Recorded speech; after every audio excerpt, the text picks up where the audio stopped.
नमस्कार, मैं प्रियंका और आप देख रहे हैं पीवी न्यूज। अब खबरें विस्तार से।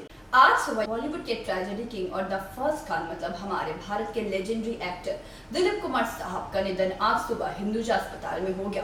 वहीं दूसरी तरफ रानीगंज निवासी मोहम्मद इकराम ने उनके निधन पर दिलीप कुमार साहब से अपनी मुलाकात के किस्से हमें सुनाए। आज सुबह यह बॉलीवुड के ट्रेजेडी किंग और द फर्स्ट खान मतलब हमारे भारत के लेजेंडरी एक्टर दिलीप कुमार साहब का निधन हो गया। दिलीप कुमार साहब को महाराष्ट्र के हिंदुजा हॉस्पिटल में भर्ती कराया गया था। वह लंबे समय से बीमार चल रहे थे, जिसके बाद 98 वर्ष की उम्र में आज सुबह 7:30 बजे उनका निधन हो गया। उनके निधन के कारण बॉलीवुड के साथ साथ पूरा भारत शोक में है। वहीं दूसरी तरफ रानीगंज के जेएम लेन निवासी मोहम्मद इकराम का दर्द थोड़ा ज्यादा है। उन्होंने दिलीप कुमार साहब के निधन के शोक में बताया कि बीते 28 दिसंबर 2012 को वह दिलीप कुमार साहब से अपने परिवार समेत उनके निवास स्थान मिलने पहुंचे थे।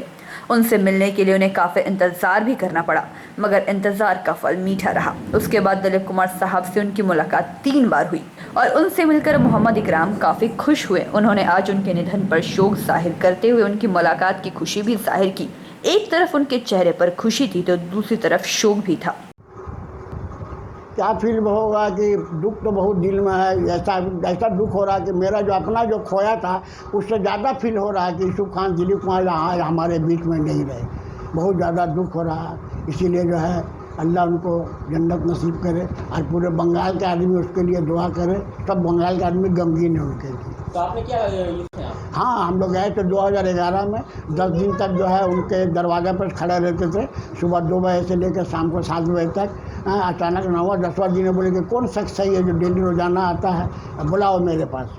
जो गए जा करके उनसे मिला, सलाम जो है वो क्या नाम है सब पूछे, कहाँ से है ये बोला उनको। उसके बाद में बोले कि तब फिर कैसे हम लोग बस आपका चाहने वाले थे तो बम्बई आए। जब से आए हैं तब से हम लोग 10 दिन जब तक आपसे नहीं मिलेंगे तब तक जो है हम जो है बम्बई नहीं करेंगे, कहीं घूरेंगे नहीं। इसीलिए हम आए, आपसे मिले, बहुत आपको खुशी हुई मिल करके।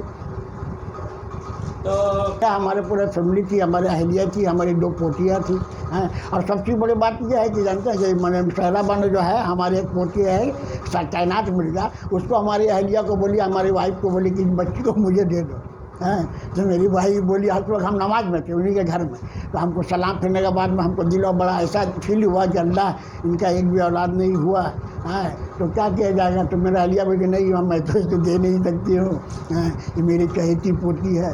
तो भाई कोई बात नहीं। तो आए दरवाज़ा तक हम लोग घर तक थोड़ा 4-5 घंटा बिताए। यूसुफ साहब से बहुत सी बातें हुई। और लोग सोचते थे कि ये जो है बहुत तकब्बुर वाले हैं, गरीबों से नहीं मिलते, इंसानों से नहीं मिलते, लेकिन गलत बात है। इतने प्यार मोहब्बत से मिले, इतने अखलाक से पेश आए हमारे साथ, अपने बगल में बैठाए हमसे, कहाँ से आए सब पूछा पूछी किया। बहुत अच्छे आदमी हैं।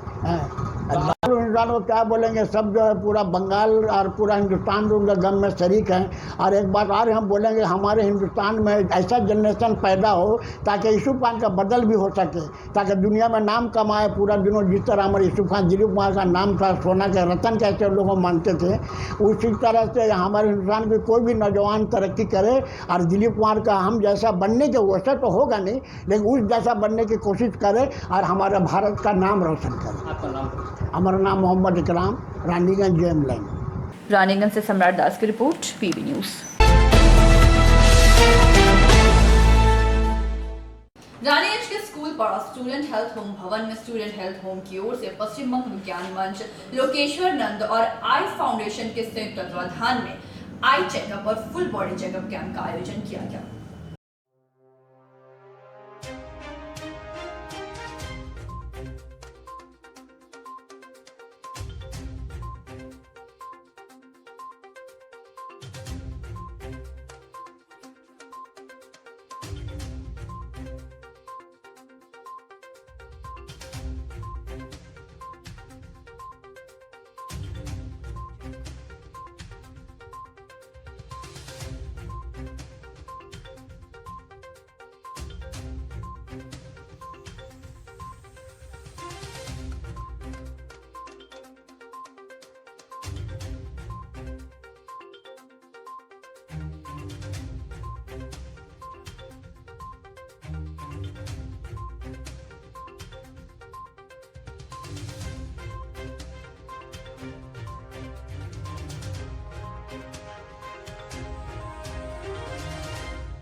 যে এই থেকে আমাদের একটা শুরু হোক, আমাদের স্টুডেন্ট হেলথ হোম যে কোনো কারণেই হোক কিছুদিন ধরে কার্যক্রম বন্ধ ছিল।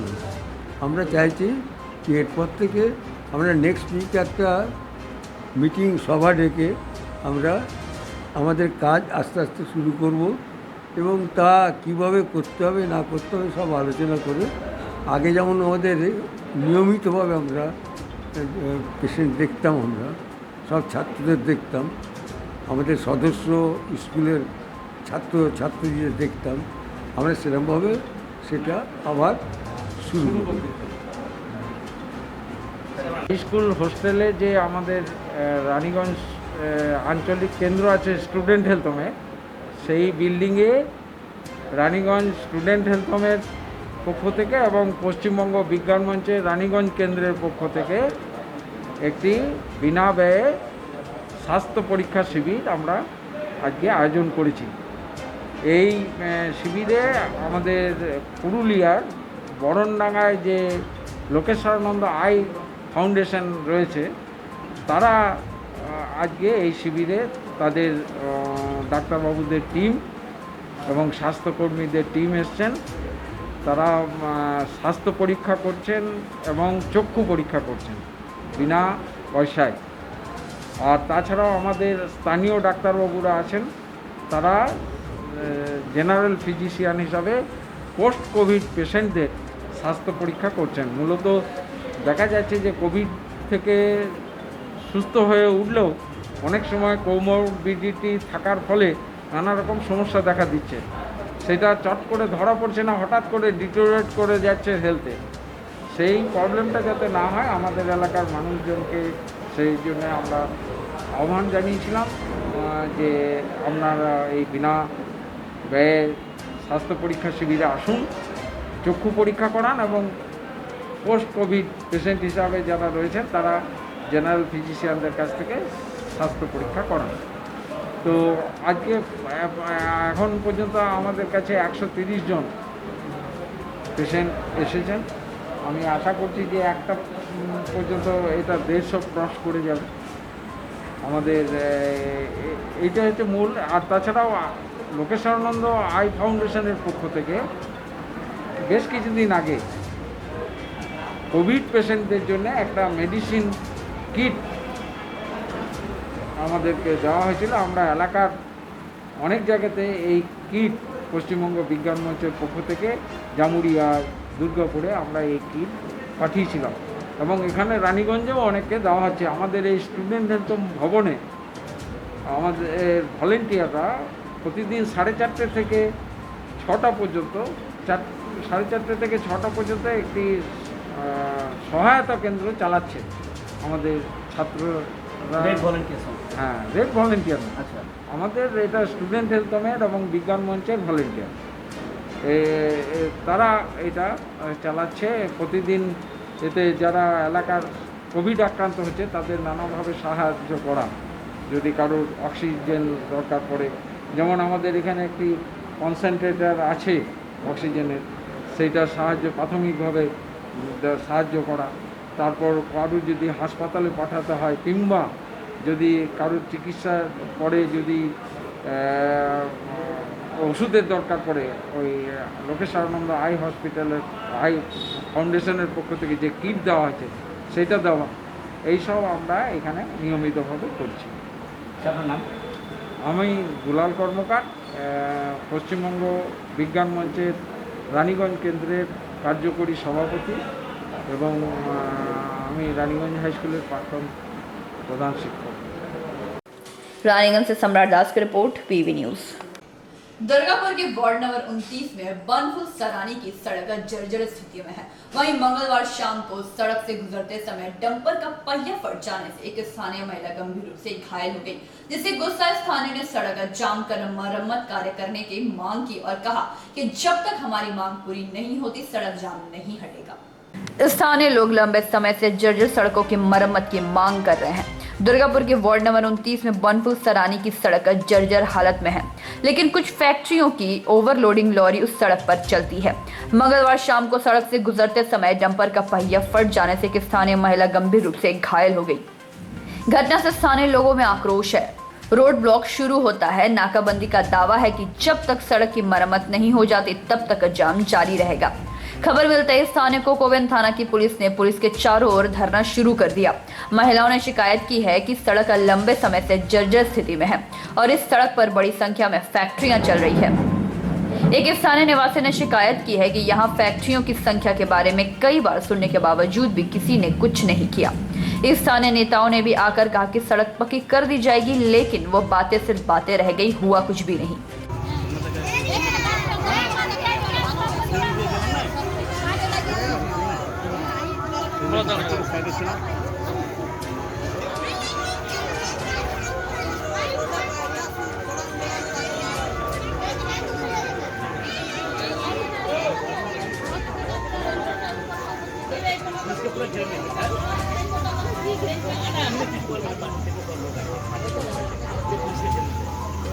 स्थानीय लोगों ने चेतावनी दी है कि जब तक सड़क की मरम्मत की लिखित वादा नहीं की जाती तब तक जाम जारी रहेगा। क्षेत्र में जोनल सेंटर रेसिडेंस एसोसिएशन की अध्यक्षता पर सरकार ने कहा कि जेपी एवेन्यू से ग्रेफाइट साइडिंग के लिए सड़क का इस्तेमाल भारी ट्रकों ने किया, लेकिन सड़क लंबे समय से जर्जर स्थिति में है, जो अक्सर हादसों का कारण बनती है। हमारे एसोसिएशन ने बार बार अड्डा और नगर पालिका से सड़क की मरम्मत के लिए अनुरोध किया है। मैं फिर से अनुरोध करूंगा ताकि जल्द ही मरम्मत की जा सके। अंततः पुलिस के हस्तक्षेप से नाकाबंदी हटा ली गई। টুল ট্যাক্স আছে এবং তিনটা কারখানা আছে। তার আগে আমাদের একবার বলা হয়েছিল, একবার রাস্তা জাম হয়েছিল, তখন একবার বলা হয়েছিল, কিন্তু এখানে কারখানাদের তো বলা হয়েছিল মালিকদেরকে যে ঠিক আছে রাস্তার ব্যবস্থা করবো, কিন্তু এখনো পর্যন্ত কোনো ব্যবস্থা নেই। নেতারাও কিছু করেনি, নেতারা কিছু করে নেই। ভোটের সময় এসেছিল, হ্যাঁ এসেছিল, বললো যে আমরা ঠিক আছে, আমরা একবার দেখে গেছিলো পার্টির লোক, দিয়ে বললো ঠিক আছে রাস্তার ব্যবস্থা করা যায়। দীর্ঘদিন ধরে দুদিন একদিন তিন চার দিন ছাড়া টায়ার বাস্ট হচ্ছে এবং মানুষের অসুবিধা হচ্ছে। স্যার গরমের দিনে রাস্তা বেরোতে পারছে না, মানুষরা যে একটু বসবো তার উপায় নেই এবং রাস্তা ঘর দুয়ার সবই খারাপ হয়ে যাচ্ছে। মানুষ চলাচল করতে পারছে না, গাড়ি চলাচল করতে পারছে না। গাড়ির মধ্যে বাইক যে যাচ্ছে তারা রাস্তার মধ্যে পড়ে যাচ্ছে, মেয়ে হোক ছেলে হোক পড়ে যাচ্ছে, তাদেরকে আমরা তুলতে হচ্ছে, জল টল দিয়ে তাদেরকে ঠিক করতে হচ্ছে। কিন্তু তারা দেখছে, কি কিন্তু চাইছেন আপনারা? আজকে রাস্তা আটকেছেন, কি চাই? রাস্তা চাইছি আমরা। এখানে আজকে কারটা বাস্ট হলো এবং এখানে দুটো মানুষ ছিল এবং আমার মা ছিল, মার হাঁটুতে লেগেছে, তার জন্য আমরা রাস্তায় গাড়িকে আটকাচ্ছি। এটা আমাদের কিছু ব্যবস্থা করুন। যতক্ষণ না হবে ততক্ষণ আপনারা যতক্ষণ ছাড়বেন না রাস্তা না ঠিক হওয়া পর্যন্ত আমরা গাড়ি ছাড়তে পারছি না। কি নাম আপনার? আমিন রোজন। হ্যাঁ, আমিন রোজন। জেপি এভিনিউ থেকে যে রাস্তাটি SRMB graphite India railway siding হয়ে দেশবন্ধু নগরের অবধি গিয়েছে, সেটা বনফুল সরণি। দীর্ঘদিন ধরে এই রাস্তাটি গর্ত খানাখন্দে ভর্তি। বর্ষাকালে সেই অবস্থা এই বর্ষা ভয়াবহ রকম ধারণ করেছে। গত 3-4 দিন ধরে প্রত্যেক দিনই এই খানাখন্দ বড় বড় গর্তের মধ্যে একটা ট্রাক, মালবাহী ট্রাক ডিসমেন্টল হয়ে পড়ে, যার জন্য এই যাতায়াতের জ্যামের জন্য খুবই অসুবিধা হচ্ছে এবং কোনো গাড়ি ঘোড়াও যেতে পারছে না। দীর্ঘদিন ধরে রাস্তা অবরোধ হয়ে থাকছে। আজকে সন্ধ্যা নাগাদ ওই বিরাট গর্তে একটা ট্রাক যাওয়ার সময় তার চাকা বাস্ট হয়ে যায় এবং তখন একটি পাথর ওই স্থানীয় মহিলার গায়ে লাগে এবং তিনি আহত হন। এমতো অবস্থায় স্থানীয় বাসিন্দারা দীর্ঘক্ষণ ধরে রাস্তা অবরোধ করে রাখে। প্রশাসনের তরফ থেকে পুলিশ এসে তাদেরকে আশ্বাস দিলে সে অবরোধ ওঠে এবং তারা এই হুঁশিয়ারি দেয় যে কয়েকদিনের মধ্যে যদি রাস্তা রিপেয়ারিং না হয় তাহলে আগামী দিনে বিরোধ আন্দোলন করে এই রাস্তাটা আবার অবরোধ করবে। আমরা জোনাল সেন্টার সিটিজেন অ্যাসোসিয়েশন থেকেও সরকারের কাছে, পৌরসভা এবং এডিএর কাছে আবেদন রাখছি যেন তারা অনুগ্রহপূর্বক এই রাস্তাটি শীঘ্রই রিপেয়ারের ব্যবস্থা করে এবং আমরা এ ব্যাপারে স্থানীয় কাউন্সিলর এবং এডিএর কাছেও চিঠি চাপাটি করেছি। আশা করব যে এটা শীঘ্রই এর ব্যবস্থা হবে। दुर्गापुर से निमाया दास की रिपोर्ट, पीवी न्यूज।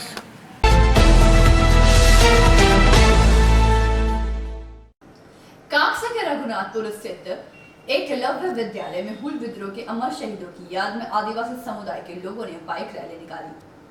कांगसा के रघुनाथपुर स्थित एकलव्य विद्यालय से हुल विद्रोह के अमर शहीदों की याद में आदिवासी समुदाय के लोगों ने बाइक जुलूस निकाला। आदिवासी सामाजिक संगठन संजय मुर्मू ने कहा कि पश्चिम बर्धमान के आदिवासी जिले नेताओं की पहल पर आदिवासियों की सुरक्षा के लिए हेल्पलाइन नंबर शुरू किया गया था। कांगसा के विभिन्न हिस्सों का निरीक्षण किया जाएगा। संताल हुल दिवस भारत के स्वतंत्रता संग्राम में एक महत्वपूर्ण दिन के रूप में जाना जाता है। साहूकारों का शोषण, ब्रिटिश पुलिस के दमन के कारण आदिवासी समाज को अत्यधिक नुकसान हुआ है। यह 1855 में संताल विद्रोह की शुरुआत नहीं है। संताल लोगों के नेता तिलका मुर्मू के खिलाफ संथाल जन संघर्ष शुरू होने से 75 साल पहले जब 19 लोगों को संथालों ने मार डाला था, जब उन्होंने सिद्धू और कानू को गिरफ्तार करने की कोशिश की थी। संताल विद्रोह लगातार 8 महीने तक चला। 1856 में सिद्धू अंग्रेजों के साथ युद्ध में मारे गए और कानू को फांसी दे दी गई। संथाल हुल में आदिवासी पराजित हुए, लेकिन अंग्रेजों के सामने आत्मसमर्पण नहीं किया। तब से लगातार 7 जुलाई को संताल हुल विद्रोह चल रहा है। इस वर्ष भी कांगसा जंगल महल के आदिवासियों ने रघुनाथपुर के एकलव्य स्कूल मैदान से बाइक जुलूस निकाला। उस दिन कई आदिवासी लोग मौजूद थे। जुलूस शुरू हुई और कांगसा के विभिन्न क्षेत्रों का दौरा कर समाप्त हुई। को নিয়ে তীর ঘুরনো ট্যাঙ্কি ধ্বংসা নিয়ে আজকেও সেই অস্ত্র নিয়ে আজকে নেমেছে। কি আপনাদের বলতে গেলে শালপাতার গুরুত্বটা কি? শালপাতা হচ্ছে আমরা সেটা ওটা হচ্ছে আমাদের মেন, যেটা এটা হচ্ছে গিরা, এটা নিয়ে আমাদেরকে মানে এই যে এক জায়গা থেকে অন্য জায়গায় মানে জানিয়েছিল মানে, যেটা আমাদেরকে এখন যেটা হ্যান্ডবিল বলে সেটা আমাদের হচ্ছে আদিবাসীদের এইটা সাত। আপনার নাম? আপনি ভরতেন্দ্র, আদিবাসী সমাজ শিরপারগা। এটা যেহেতু আমাদের আগে যে 1855 সালে যেটা আমাদের হুল বিদ্রোহ হয়েছিল, 30 জুন 30 তারিখে আমাদের এই শপথ গ্রহণ হয়েছিল। আজকে কিন্তু সেই দিনটা আজকে 7 জুলাই, আজকের দিনটাতে আমাদের বিদ্রোহটাকে আরম্ভ করেছিল মহেশ দারোগা, কেনারাম, ভগৎ সিং। আজকের দিনেই ওদেরকে শ্রদ্ধা করেছিল। আর মানে আপনাদের বিভিন্ন যে গান বাজনা আছে, সঙ্গীত থেকে সমস্ত কিছুর মাধ্যমে কি শ্রদ্ধা জানানো হবে? না না না না, এটা শ্রদ্ধা জানানো হবে না, এটা ওদের বিরুদ্ধে যেটা মহেশ দারোগা ছিল, ইংরেজরা ছিল, আমাদের অন্যায় বিরুদ্ধে যেটা চলছিল তাদের বিরুদ্ধে আজকে আমরা লড়াইয়ের সেদিন আমরা নেমেছিল। আজকে সেই দিনটাই আমরা অনুসরণ করে নেমেছি। মানে আজকে আপনাদের কি আছে আর কি মানে আপনারা করবেন? আজকে আমরা বাইক র্যালি করব। এবারে সে বাইক র্যালি করে মুরগাবুনি পর্যন্ত যাব। সেখানে আমাদের অনেক সামাজিক জিনিস যেগুলো আমাদের সেগুলো আলোচনা হবে, যেগুলো আমাদের পিছিয়ে পড়া অনেক কিছু সরকারের থেকে আমরা বঞ্চিত আছি, সেগুলো নিয়ে আমরা তুলে ধরব, যাতে করে আমরা আগামী দিনে সুবিধা পাই এবং সুযোগ সুবিধা করে নিতে পারি। মানে তখনও যে সমস্ত অস্ত্র 1855 সালের 7 জুলাই যে হুল বিদ্রোহের শুভ সূচনা হয়েছিল তার 167তম দিবস উদযাপন উপলক্ষে আজকে এই বাইক র্যালি এবং এই মিছিলটা। কোথা থেকে হবে বাইক? এই মিছিলটা হবে কাকসা রঘুনাথপুর একলব্য মাঠ থেকে বেলডাঙ্গা দেবশালা হয়ে তিলকচন্দ্রপুর মুরগাবনিতে শেষ হবে। আদিবাসীরা তো বিভিন্ন সুরক্ষা থেকে বঞ্চিত, তাছাড়াও একাধিক সরকারি সুযোগ সুবিধা থেকে বঞ্চিত হচ্ছে, সেই দাবিগুলো জানানো হবে এই মিছিল? অবশ্যই। কি জানানো হবে? জল জঙ্গল জমিনের অধিকার, আদিবাসীদের সুরক্ষা, আদিবাসীদের শিক্ষা এবং আদিবাসীদের বিভিন্ন উন্নয়নমূলক যে জিনিসগুলো দরকার আছে সেই বিষয়ে আমরা আজকে তুলে ধরব। এখনো বিভিন্নভাবে আদিবাসীদের যে সরকারি যোজনায় ঘরগুলো রয়েছে সেগুলো ঠিকঠাক মতো পাচ্ছে না, সেই দাবি তুলে ধরা হবে? অবশ্যই। সমস্ত কিছুই দাবি দেওয়া নিয়ে আদিবাসী সাঁওতালদের যে স্বাধীনতার 70 বছর পেরিয়ে গেলেও যে তারা বঞ্চিত রয়েছে, তার যে প্রভাব সামাজিক জনজীবনে পড়ছে, সমস্ত কিছু সেগুলোকে তুলে ধরা করার একটা চেষ্টা করা হচ্ছে। আপনার নাম? সিদ্ধার্থ মাড্ডি, ভারত জাগাত মাঝি পারগানা মহলের জেলা পারগানা। दुर्गापुर से निमाय दास की रिपोर्ट, पीवी न्यूज।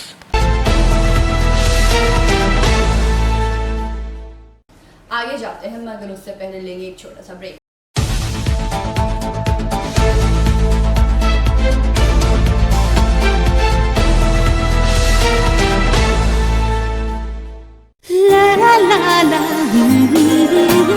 রান্নাঘরে আমি রানী, আসল গুঁড়ো মশলাটা জানি, স্বাদে সুস্বাদু অল্প একটুতেই রান্নায় জাদু সুগন্ধ সুরুচির বাহারে মনপসন্দ আহারে মনপসন্দ গোটা ও গুঁড়ো মশলা ঠিক মনের মতো। অ্যাগ্রো ফ্রেশ স্বাদের পাশাপাশি আপনার স্বাস্থ্যের পুষ্টিগুণে সমৃদ্ধ। অ্যাগ্রো ফ্রেশ আটা ময়দা সুজি বেসন ছাতু ও ডালিয়া। Agro fresh pure fresh and natural. आपके बेहतर स्वास्थ्य के लिए global diagnostic and health care inspiring better health global लाया है आपके स्वास्थ्य चेकअप पैकेज, जहां उचित मूल्य में आपके पूरे शरीर की जांच की जाएगी। हमारे यहां ग्लोबल जनरल हेल्थ चेकअप मात्र 2,799 रुपए में, ग्लोबल कार्डियक हेल्थ चेकअप मात्र 3,799 रुपए में, ग्लोबल फुल बॉडी चेकअप मात्र 3,899 रुपए में, ग्लोबल वेल वुमेन चेकअप मात्र 1,999 रुपए में। We provide super speciality clinic, CT scan, 16 slice, digital x-ray, colour Doppler echo, USG, mammography, ECG, TMT, Holter monitoring, ECG, NCV, pathologic microbiology, histopathology, PFT, uroflowmetry, health checkup packages, pharmacy. Our address: Global Diagnostics and Healthcare, inspiring better health. 101 by NSB Road, Post Siarsol, Raniganj, 713358, District Bardhaman. Phone number 0341244580, 24458181, 24458182. Our email address: globalhealthrng@gmail.com. Our website: www.globaldiagnostics.net.in. यहाँ स्थित दवा दुकान में सभी दवाइयों पर 10% की विशेष छूट। परेशान है अपनी रोजमर्रा की बिजी शेड्यूल से? सोच रहे हैं कि कहां से खरीदे अपनी घरेलू चीजें, स्टेशनरी, कपड़े, मेकअप का सामान जैसी इत्यादि चीजें? परेशान मत होइए, इजी बाजार लाया है एक ही छत के नीचे सभी चीजें। तो सोचना क्या है, यहाँ पर सभी चीजों पर उचित मूल्य उपलब्ध है एवं सभी चीजों का भरपूर स्टॉक, जिसे आप आसानी से खरीद सकते हैं। इतना ही नहीं, इजी बाजार में होम डिलीवरी की भी सुविधा उपलब्ध है। तो फिर देर किस बात की? हमारा पता है NSB road, opposite Anjana cinema hall. हमारा फोन नंबर है 9775766400।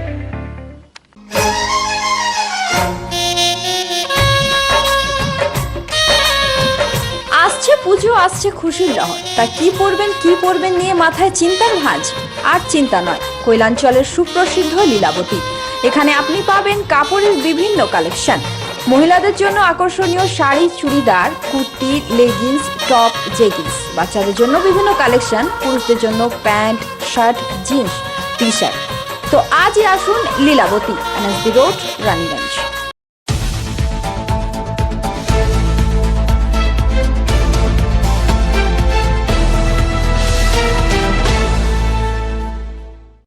ब्रेक के बाद आप सभी दर्शकों का स्वागत है। पश्चिम बर्धमान जिला के बुदबुद थाना अंतर्गत रांदिहा इलाके में मंगलवार दोपहर दामोदर नदी में 10वीं का छात्र सायन कीर्तनिया डूब गया था। करीब 27 घंटे के बाद रेस्क्यू टीम ने शव को बरामद किया, जिसके बाद पुलिस ने उसे पोस्टमार्टम के लिए महकमा अस्पताल भेज दिया। पश्चिम बर्धमान जिला के बुदबुद थाना अंतर्गत रांडिहा इलाके में मंगलवार की दोपहर दामोदर नदी में एक छात्र पानी में डूब गया था। कांगसा के डाक बंगलो इलाके के रहने वाली सायनी कीर्तनिया 10वीं की छात्रा है। त्वरित बचाव दल की मदद से बुधवार सुबह रेस्क्यू ऑपरेशन का काम शुरू किया गया। बुदबुद थाने की पुलिस मौके पर मौजूद थी। करीब 27 घंटे के बाद रेस्क्यू टीम ने शव बरामद किया। पुलिस ने शव को अपने कब्जे में लेकर पोस्टमार्टम के लिए दुर्गापुर महकमा अस्पताल में भेज दिया।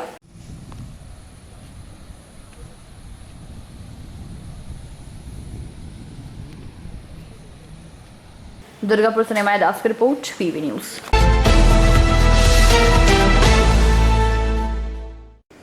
नगर निगम के प्रशासनिक बोर्ड के सदस्य अभिजीत घटक और प्रशासक पूर्ण शशि रॉय ने बुधवार आसनसोल बस स्टैंड का जायजा लिया और बस स्टैंड को कैसे और बेहतर बनाया जाए एवं यात्रियों को और सुविधा मिले, इस पर चर्चाएं की गई।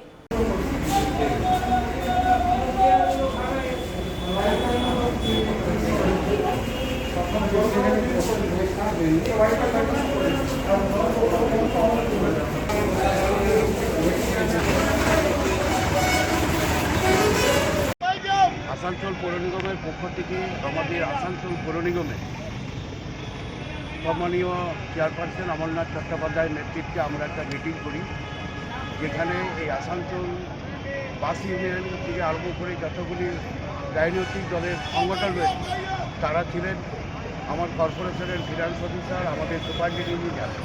আমরা একটা কমিটি করি যার দায়িত্ব দেয় অভিজিৎ ঘটক, পূর্ণশচী রায়, আসানসোলের যেসব ইউনিয়নগুলো রয়েছে তাদের প্রতিনিধিরা এবং আমাদের কর্পোরেশনের ফিনান্স অফিসার এবং আমাদের সুপারিনটেন্ডেন্ট ইঞ্জিনিয়ার।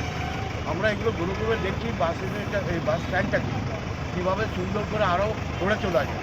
শহরের প্রাণকাণ্ডে এই বাস স্ট্যান্ডটি আছে এবং যারা বাস স্ট্যান্ডের ইউনিয়নের যারা বিভিন্ন ইউনিয়নের যারা সংগঠিতভাবে সংগঠন চালায় তারাও খুশি যে আমরা এই উদ্যোগটা নেওয়ার জন্যে এবং খুব তাড়াতাড়ি আমরা এটাকে সুন্দরভাবে সাজিয়ে। আজকে দেখলাম আসানসোল বাস স্ট্যান্ডে এসে আপনি পর্যবেক্ষণ করলেন, কি পর্যবেক্ষণ করলেন এখানে? আসানসোল সিটি বাস স্ট্যান্ড আমাদের আসানসোলের যে মেন বাজার এলাকা সেই এলাকাতেই বাস স্ট্যান্ড আছে এবং অনেক দিন ধরে এই বাস স্ট্যান্ডের মেনটেন্যান্স সেরকমভাবে হচ্ছে না। অনেক জায়গায় সেট ভেঙে গেছে, লাইটগুলো জ্বলছে না, যাত্রী প্রতীক্ষালয় সেখানে চেয়ার টেয়ার ভাঙা আছে, সেখানে ফ্যান লাইটগুলো ঠিক নেই। তো আমরা গত দুদিন আগে একটা মিটিং করেছিলাম কর্পোরেশনে যে আমরা এগুলো সব আবার নতুন করে ঠিকঠাক করে যেগুলো ভেঙে গেছে সেগুলো ঠিক করে ইউরিনালগুলো নতুন করে তৈরি করে জলের যে ট্যাঙ্কগুলো আছে খাবার জলের ব্যবস্থা সেগুলো ভালোভাবে করে যাতে এখানে যাত্রীদের কোনো অসুবিধা না হয়, সেগুলো সুযোগ সুবিধাগুলো যাত্রীরা যাতে পায় সেই কারণে আমরা এখানে পরিদর্শন করেছি এবং কয়েকদিনের মধ্যেই আমরা এই বাস স্ট্যান্ডকে নতুন করে সাজাবার যে উদ্যোগ সেই উদ্যোগটা আমরা নিতে পারি। এই পাবলিক অ্যানাউন্সমেন্ট সিস্টেম বা পাবলিক অ্যাড্রেস সিস্টেম সেইটা নিয়ে যদি কিছু অনেক দিন ধরে করোনার জন্য বন্ধ ছিল, আমরা এটা যেটা বাস মিনি বাস ওনার্স অ্যাসোসিয়েশন তারা এটা চালায়, তো আমরা তাদেরকে অনুরোধ করবো যাতে অ্যানাউন্সমেন্ট সিস্টেমটা আবার চালু। এখানে কি মানে সব জায়গায় যেভাবে 5 টাকা করে খাওয়া দাওয়া পাওয়া যায় এটা কি এখানে করা হবে? দেখা যাবে। এখন তো আমরা মা কিচেন অনেক জায়গায় চালু করেছি, যদি আগামী দিনে আমরা এটাকে আরও বাড়াবো তখন চেষ্টা করবো এখানেও চালু। আজকে তো দেখলাম যে আমাদের বোর্ড অফ অ্যাডমিনিস্ট্রেটরের যে মেম্বার তো পূর্ণশচী রায় আর অভিজিৎ ঘটক এরা দুজনে আপনার সাথে আসানসোল বাস স্ট্যান্ডে এসে ঘুরলেন, কি দেখলেন, কি ইন্সপেকশন করা হলো? বাস স্ট্যান্ডকে সুন্দরভাবে সাজানো পরিকল্পনা আছে, সেই জন্য আমাদের বোর্ড অফ অ্যাডমিনিস্ট্রেশন মেম্বার আছেন অভিজিৎ ঘটক, পূর্ণশচী রায়, আমাদের আপনার ইঞ্জিনিয়ার চিফ ইঞ্জিনিয়ার ছিলেন মন্ডল সাহেব, এরা সব এসেছিলেন। বাস স্ট্যান্ডকে সুন্দর সাজাবার জন্য পরিকল্পনা আজকে পরিদর্শন হয়েছে। তো তার জন্য আমরা আসানসোল বোর্ড অফ অ্যাডমিনিস্ট্রেটরে অভিজিৎ দা, আমাদের অমর চ্যাটার্জি তিনি প্রশাসক, পূর্ণশচী রায় এবং তাদের টিমকে আমরা ধন্যবাদ জানাচ্ছি যে অনেক কষ্ট হচ্ছিল, বাস স্ট্যান্ডে কোনো লাইট নেই, শেডগুলো খুঁচে গেছে, গেটগুলো ভাঙা হয়ে গেছে, অনেকগুলো ব্যাপার ছিল, সেটা উনি দেখেছেন। খুব তাড়াতাড়ি উনি বলেছেন কাজ শুরু হচ্ছে। এটা আসানসোল শিল্পাঞ্চলে হাট মানে একদম হাট আছে, সেই জন্য এটাকে সাজাবার যে পরিকল্পনা আমাদের অর্থাৎ তৃতীয়বার সরকার আমাদের এসছে, মামাটি সরকার, মানুষ জনগণ আমাদেরকে বিপুলভাবে সমর্থন দিয়েছে। বিশেষ করে আমাদের আসানসোল উত্তরের বিধায়ক এবং যিনি মন্ত্রী আছেন পিডব্লিউডি মন্ত্রী এবং আইন এবং বিচার মন্ত্রী আছেন মাননীয় মলয় ঘটককে আমরা ধন্যবাদ জানাচ্ছি। আসানসোলকে আবার নতুন করে সুন্দরভাবে সাজাবার যে পরিকল্পনা হয়েছে তার জন্য মামাটি মানুষের নেত্রী মমতা বন্দ্যোপাধ্যায়, মলয় ঘটক, অমর চ্যাটার্জি, অভিজিৎ ঘটক, পূর্ণশচী রায় কর্পোরেশনের পুরো টিমকে আমরা ধন্যবাদ জানাচ্ছি।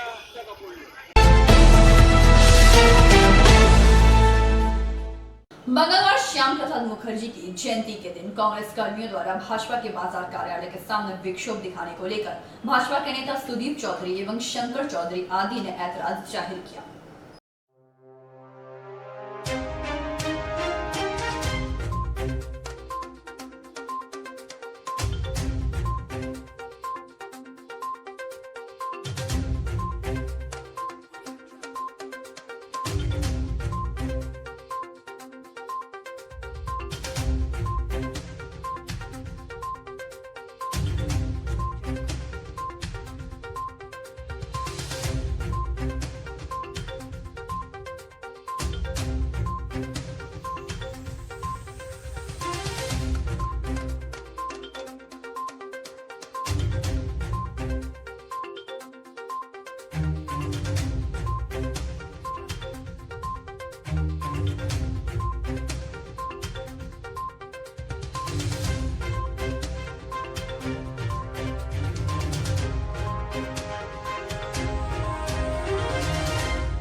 আসার একটাই উদ্দেশ্য, আপনারা দেখেছেন কালকে ডক্টর শ্যামাপ্রসাদ মুখার্জির 150তম জন্মদিবস ছিল।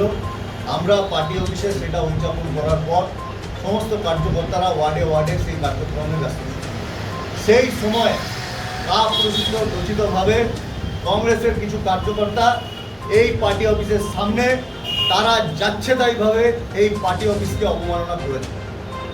আমি বুঝতে পারছি কংগ্রেসের কোনো কার্যালয় আসানসোলের বুকে নেই, তাই তারা কার্যালয়ের যে সম্মান তারা ভুলে গেছে।